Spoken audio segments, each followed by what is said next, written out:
It was in 15th century, when the Portugal began looking for new trade routes, and started searching for civilizations outside of Europe. This was the beginning of the age of exploration, and colonization started. Let's say, you somehow make a time machine, and now you want to change the future of your country. You went back to 14th century, and started colonizing the world before everyone else. This video will get handy in that situation. After that, we will talk about the question, is China really colonizing the world, with its debt trap diplomacy, in this new episode of Stats to Analyze.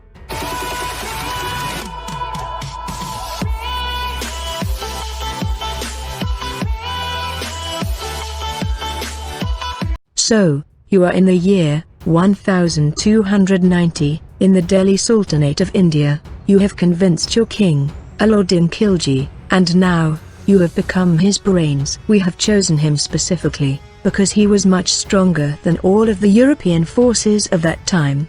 He had more army than the population of most empires, and he wanted to expand his territories very desperately. He defeated the Mongols twice, and it was because of him that Mongols failed to conquer the India. Although Alauddin was the nightmare for the Hindus, they were forced to pay much higher land revenue, and several unjustified taxes. They were taxed so heavily, that no Hindu could stand to ride a horse, or wear fine clothes. He was a tyrant, but perfect for the job. Colonizing a country is a complex task, so we will divide it in 8 simple steps. Step 1.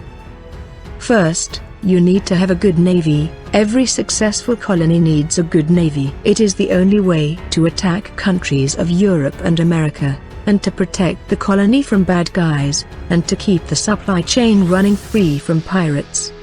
Step 2.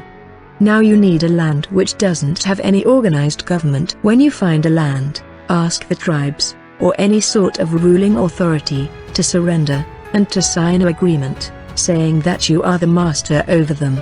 If they are too strong for that, start slowly, get involved in both trade and politics. When you see political power exchange, attack them, and make them surrender. Now, host the flag of your motherland, in newly established parliament of your colony.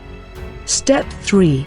Send some people to your new colony. But, why will people move to a less developed area? So, how will we convince them? Option 1, either send all your prisoners there, like how Australia was colonized. Option 2, offer money. Both these reasons will convince a fair amount of people to migrate to the colonies. Step 4. Now start to exploit the locals, make them do all the hard work, whereas all the migrants from your country will administrate them, with of course, better, and modern weapons. Step 5. Look for the precious metals, and other natural resources, and then, send it to your own country. Exploit the colony, as much as you can, just like Britain looted and exploited India of almost $45 trillion. This exploitation will definitely improve the economy of your homeland. Step 6. Now, teach the language of your homeland, to the locals. Train a whole generation to work under your rule, which will make the economy of your colony economically self-sufficient. Step 7. Now, send more people from your homeland to your colony, and get rid of the locals, as locals have higher chances of rebelling and causing trouble to the colony. The greater the number of your own people in the colony, the lesser the chance of trouble. In fact, it will be better if your people bring some new disease with them, which your colony have no immunity to fight against.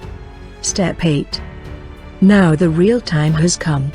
You need to develop railways in your colony, not for development, but to transport all the loot to your own country. As, sooner or later, you will have to grant self-governing status to your colony. If you don't, the colonies will turn against you, and you don't want to lose a war against your own colonies, and become a joke, in front of the whole world. So, start exploitation at full pace, raise the taxes, starve them to death, and send all the money to your homeland.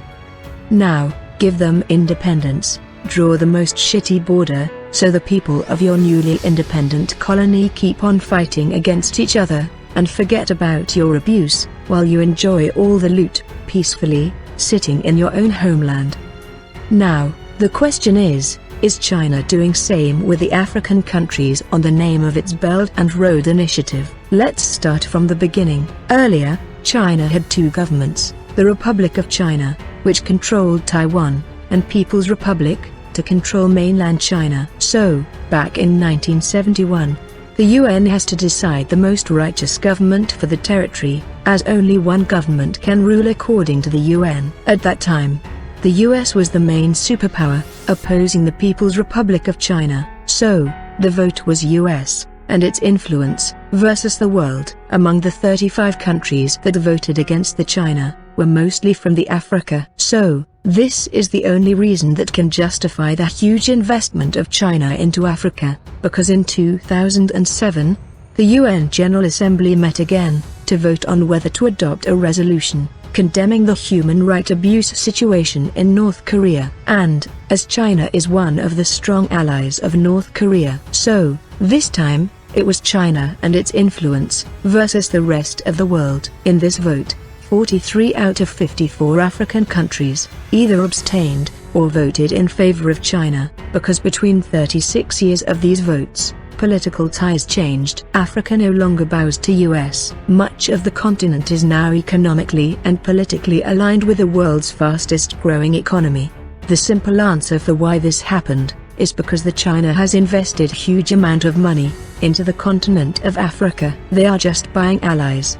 For example, China built a $3.2 billion railway in Kenya, which is even faster and better than the best American railway. China also built a $475 million light rail system in Ethiopia, custom designed to combat the crippling traffic problem. They also built a $526 million dam in Guinea, which helped the country from having constant power shortage. Now they are making more power than they need, and they are even selling the extra capacity to their neighbors.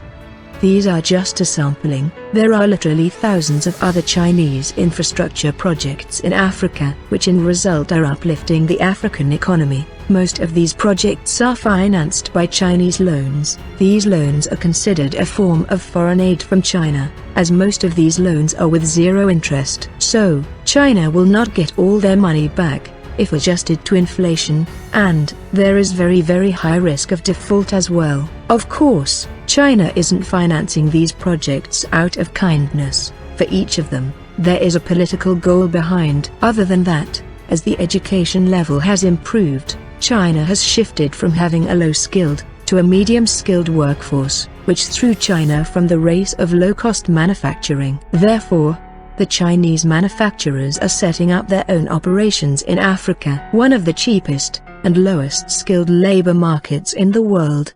Although China touts the fact that their foreign investment and aid is no string attached, but it's been found in the trend that if an African country recognizes Taiwan as a country, then they will receive 3 less infrastructure projects than those who are neutral, whereas those who doesn't recognize receive 2 more infrastructure projects.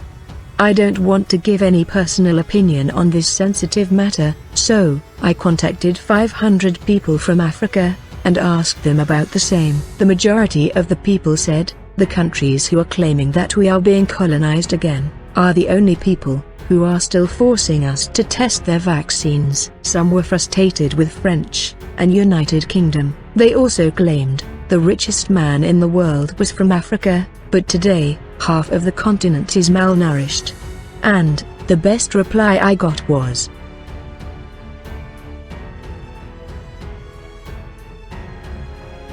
"Thank you for watching, subscribe for more."